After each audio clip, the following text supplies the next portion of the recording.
जाकर एक energy ball में घुस जाता है, जिससे वहां एक बहुत बड़ा छेद बन जाता है। ये यही एनर्जी बॉल है जो कोंग को गॉडजिला से दूर रखने के लिए इंसानों ने बनाया है। ये दोनों बहुत खतरनाक जानवर हैं और ये एक दूसरे को काफी दूर से ही महसूस कर लेते हैं। इसी वजह से इंसानों को डर होता है कि अगर ये दोनों एक बार फिर से आमने सामने आए तो दुनिया में बहुत भयानक तबाही मच जाएगी। समय बीतने के साथ कोंग का आकार पहले से काफी ज्यादा बड़ा हो जाता है और इस वजह से इंसान फैसला करते हैं कि कोंग को अब किसी दूसरी जगह पर भेज दिया जाएगा। इसके बाद बर्नी नाम का एक आदमी दिखाई देता है जो एपेक्स नाम की एक बहुत बड़ी टेक कंपनी में काम कर रहा होता है। यह कंपनी दुनिया भर में एडवांस रोबोट और बड़ी मशीनें बनाने का काम करती है, लेकिन बर्नी को कंपनी के लोगों पर शक होता है कि वे दुनिया से कुछ बहुत बड़ा छुपा रहे हैं और अंदर ही अंदर कुछ खतरनाक बनाने में लगे हैं। बर्नी सच का पता लगाने के लिए कंपनी का सीक्रेट डेटा चुराने का प्लान बनाता है और तभी उसे पता चलता है कि कंपनी अपना एक बहुत बड़ा और गुप्त प्रोजेक्ट हांगकांग भेजने की तैयारी में लगी हुई है कि तभी वहां अचानक खतरे का अलार्म बहुत जोर जोर से बजने लगता है। इस अलार्म का मतलब होता है कि गॉडजिला शहर के बहुत ही करीब आ गया है और कुछ ही देर बाद गॉडजिला समुद्र के पानी को चीरते हुए बहुत ही खतरनाक तरीके से बाहर निकल आता है। गॉडजिला को बाहर निकलते देख वहां मौजूद हेलीकॉप्टर बिना समय बर्बाद किए उस पर गोलियां चलाकर हमला कर देते हैं, लेकिन गॉडजिला बहुत ज्यादा ताकतवर होता है और उसके सामने जो भी आता है वह उसे पूरी तरह से चकनाचूर कर डालता है। वहां मौजूद सभी लोग यह तबाही देखकर हैरान रह जाते हैं क्योंकि गॉडजिला हमेशा से इंसानों का रक्षक रहा है और आज वह सबको मारने की कोशिश में लगा होता है। तभी गॉडजिला गुस्से में भर जाता है और अपनी न्यूक्लियर पावर का इस्तेमाल करके पूरी एपेक्स कंपनी को महज 2 सेकंड के अंदर जलाकर राख कर देता है। ये पूरी खबर रातों रात दुनिया भर में आग की तरह फैल जाती है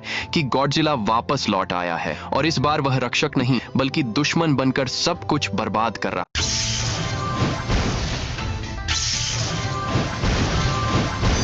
Amazing!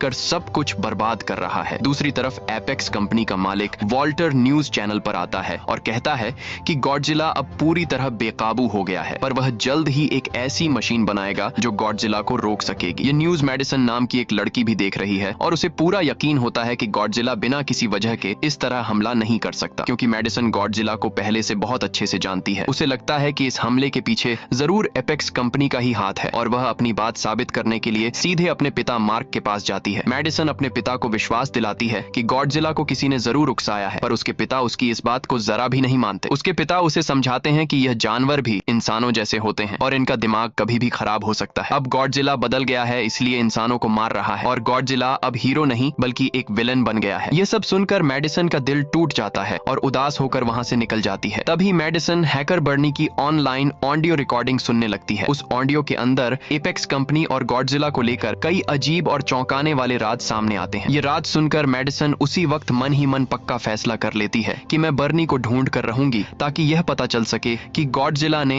एपेक्स कंपनी पर ही हमला क्यों किया। उधर दूसरी तरफ एपेक्स कंपनी का मालिक वॉल्टर एक मशहूर साइंटिस्ट नेथन से मिलने के लिए पहुंच जाता है। वॉल्टर नेथन को बताता है कि आपका होलो अर्थ यानी धरती के नीचे दूसरी दुनिया वाला आइडिया बिल्कुल सही साबित हुआ है। नेथन ने पहले एक किताब लिखी थी और उस किताब में उसने यह दावा किया था कि धरती के नीचे एक और पूरी दुनिया छुपी हुई है। यहीं पर ये जानवर बनते हैं और वहीं से इन टाइटन्स यानी विशाल जानवरों को अपनी असली ताकत मिलती है। वॉल्टर नेथन को लालच देता है और कहता है कि अगर हम उस छुपी हुई दुनिया तक पहुंच गए तो हमें एक ऐसी पावर मिल जाएगी जिससे गॉडजिला को आसानी से और हमेशा के लिए रोका जा सकेगा। इसके बाद वॉल्टर नेथन को अपने एक खास आदमी से मिलवाता है जो इस खतरनाक मिशन पर जाने की तैयारी कर रहा है। हमारी टीम ने होलो अर्थ के अंदर ऊर्जा का एक बहुत बड़ा खजाना खोज लिया है जो पूरी दुनिया को बदलने की ताकत रखता है। ये सारी बातें सुनकर डॉक्टर नेथन घबरा जाता है क्योंकि कुछ साल पहले उसका भाई भी उसी दुनिया तक पहुंचने की कोशिश कर चुका था, लेकिन वहां की अजीब ग्रेविटी के चलते उसकी जान चली गई थी। होलो अर्थ के अंदर इतना खतरनाक प्रेशर होता है कि वहां पहुंचते ही इंसान हो या मशीन सब कुछ क्रश हो जाता है और अलग तरह की ग्रेविटी की वजह से हर चीज हवा में उड़ने लगती है। नाथन की बात सुनकर वॉल्टर हल्की सी स्माइल करता है और बोलता है कि टेंशन लेने की कोई जरूरत नहीं है क्योंकि मेरी कंपनी ने एक एडवांस्ड एंटी ग्रेविटी क्राफ्ट तैयार की है जो उस भारी प्रेशर को आराम से झेल सकती है। इसके बाद नेथन समझाता है कि हर टाइटन के अंदर अपने असली घर को ढूंढने की एक नेचुरल एबिलिटी यानी कुदरती ताकत होती है। इसलिए अगर हमें होलो अर्थ तक जाना है तो कोंग की हेल्प लेना जरूरी है, क्योंकि वही हमें वहां तक पहुंचने का सही रास्ता दिखा सकता है। अगले ही दिन नेथन अपनी पुरानी दोस्त डॉक्टर इलेन एंड्रूज से मिलने पहुंचता है, जो कोंग की देखभाल कर रही होती है। नेथन उसे समझाने की कोशिश करता है कि कोंग को इस आर्टिफिशियल जगह में ज्यादा समय तक सेफ रखना पॉसिबल नहीं है। कोंग का असली घर होलो अर्थ ही है और गॉडजिला से बचाने का यही आखिरी ऑप्शन बचा है। डॉक्टर कुछ देर तक चुप रहकर सोचती है, फिर आखिरकार कोंग को वहां से ले जाने के लिए हाँ कर देती है, क्योंकि उसके पास और कोई रास्ता नहीं होता जिससे कोंग की जान बच सके। इसके बाद मिशन शुरू होता है। समुद्र के रास्ते कई बड़े शिप्स और पूरी आर्मी के साथ कोंग को ले जाया जाता है। फिर कोंग को एक बहुत बड़े जहाज पर भारी चेन से कसकर बांध दिया जाता है ताकि वह कंट्रोल में रहे। रात हो चुकी होती है,